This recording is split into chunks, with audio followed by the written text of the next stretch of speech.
ഓരോ മനുഷ്യനും പുറത്തേക്ക് പ്രസരിപ്പിക്കുന്ന അവൻ്റെ പ്രകടനങ്ങൾ അവൻ്റെ ഉള്ളിലുള്ളത് പുറത്തേക്ക് അവൻ അറിഞ്ഞും അറിയാതെയും പുറത്തേക്ക് പ്രസരിപ്പിക്കാൻ സാധിക്കുകയുള്ളൂ.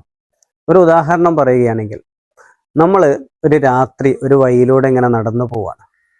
ആ സമയത്ത് നമ്മുടെ മനസ്സിലുള്ളത് ഒരു പാമ്പിനെ പറ്റിയുള്ള ചിന്തയാണെങ്കിൽ, വഴിയിൽ ഒരു വടി കണ്ടാൽ നമ്മൾ പാമ്പ് എന്ന് പറഞ്ഞ് അപ്പുറത്തേക്ക് ചാടും.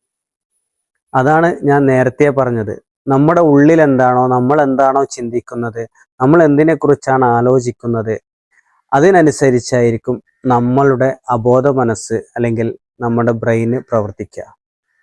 തീർച്ചയായിട്ടും അതുകൊണ്ട് നമ്മൾ ചെയ്യേണ്ടത് നമ്മുടെ ഉള്ളിലേക്ക് എപ്പോഴും പോസിറ്റീവുകളെ നിറക്കുക.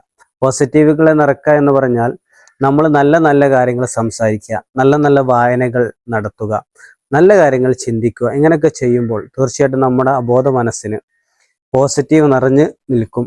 അങ്ങനെ നമ്മുടെ ഏത് പ്രതിസന്ധി ഘട്ടത്തിലും നമ്മളിൽ നിന്ന് പുറത്തേക്ക് വരിക ഒരു പോസിറ്റീവ് എനർജിയും പോസിറ്റീവ് പ്രസന്റേഷനും ഒക്കെ ആയിരിക്കും.